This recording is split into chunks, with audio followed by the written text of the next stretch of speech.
మొన్నటిదాకా హైడ్రా నాలాలు కుంటలు కబ్జాకు గురైతే వాటి మీద తీసుకుంటున్నటువంటి హైడ్రా యాక్షన్ ని తప్పుబట్టి మన యాక్టర్లు హరీష్ రావు గారు, కేటీఆర్ గారు, అప్పుడప్పుడు బీజేపీ నాయకులు దానికి సంబంధించి కూడా చాలా మంది కాంగ్రెస్ నాయకులు ఇటు వాళ్ళు ప్రజలకు ఏది మంచి కావాలి, ముఖ్యంగా నేను ప్రజలను కూడా ఈరోజు కోరుకుంటున్నా. కాంగ్రెస్ పార్టీ రైతు రుణమాఫీ నుంచి మొదలు పెడితే 28 లక్షల మంది రైతులకు రైతు రుణమాఫీ అయిందంటే 28 లక్షల రైతులు మాత్రం బయటకు వచ్చి ఏ రోజు కృతజ్ఞతలు చెప్పలే.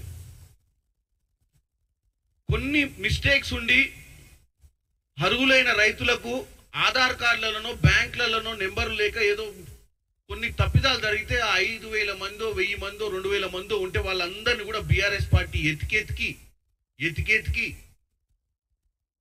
వాళ్ళను సోషల్ మీడియా వేదిక ద్వారా తెలంగాణలో అసలు రైతు రుణమాఫీ కాలేదని చెప్పారు మొన్నటిదాకా. ఇక హైడ్రా విషయానికి వస్తే కేసీఆర్ గారే చెప్పిండు, ఎక్కడ అసెంబ్లీ వేదికగా చెప్పిండు, 28,000 కట్టడాలు నాలాల మీద 28,000 కట్టడాలు ఎఫ్టీఎల్ ఉన్నాయి, కూల కొట్టాల్సిందే, కూల కొడితే మీ మీడియా ప్రతినిధులందరూ కూడా సహకరించాలి, తప్పుగా చూపించొద్దని చెప్పి గతంలో ఆయన ఒక్క బిల్డింగ్ కూల కొట్టకుండా ప్రతి సంవత్సరం వరదలకు హైదరాబాద్ లో వర్షాలు పడ్డప్పుడల్లా పేదల ఇల్లు మునిగిపోయి ఆస్తి నష్టం జరుగుతుంటే దాని గురించి ఎవరు పట్టించుకోరు. ఇవాళ మళ్ళా బావా బామ్మర్దులు ఇద్దరు పొద్దున్న లేస్తే సోషల్ మీడియా హైర్ చేసుకొని ఇక సోషల్ మీడియాలో 24 గంటలు ట్రోలింగ్, ఏడా ఎవరికైనా ఇల్లు కూలని వాళ్ళకు కూడా పైసలు ఇచ్చి మరీ వాళ్ళతో మాట్లాడించే దరిద్ర పరిస్థితికి వచ్చింది ఈ సోషల్ మీడియా. నేను భువనగిరి పార్లమెంట్ ఎంపీగా మూసీ నది గురించి మాట్లాడాలనుకుంటున్నా. ముఖ్యంగా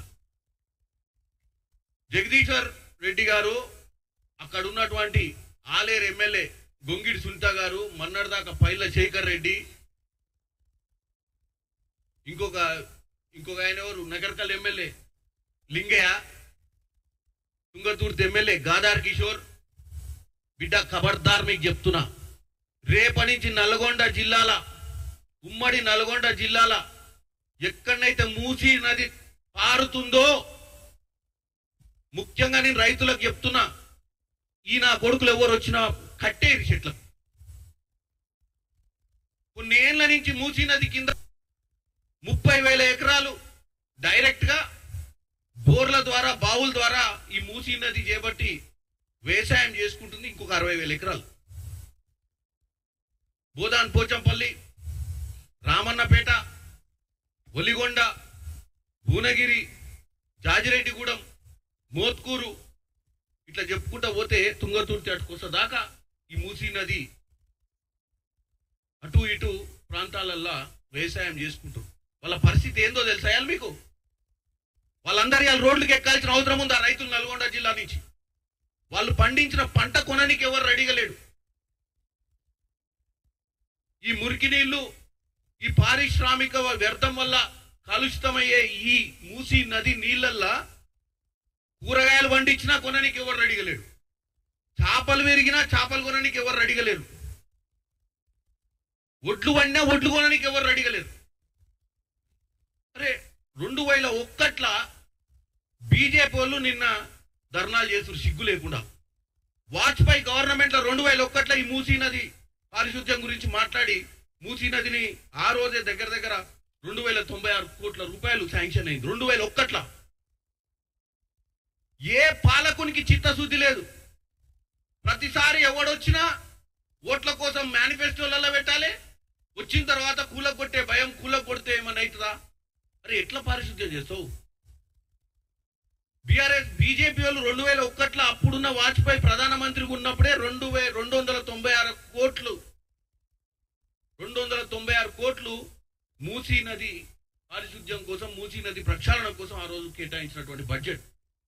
మరి ఆ రోజులలో చేయకపోయారు. 2014 నుంచి 2024 2 సార్లు గెలిచిన బీఆర్ఎస్ పార్టీ ప్రతిసారి మేనిఫెస్టోలో పెట్టింది తర్వాత మూసి రివర్ ఫ్రంట్ డెవలప్మెంట్ కార్పొరేషన్ కూడా పెట్టి దానికి నిధులు కేటాయించి దానికి ఒక మహానాయకుని సుధీర్ రెడ్డి లాంటి ధీరుని సూర్యుని తెచ్చి ఆడ పెడితిరి.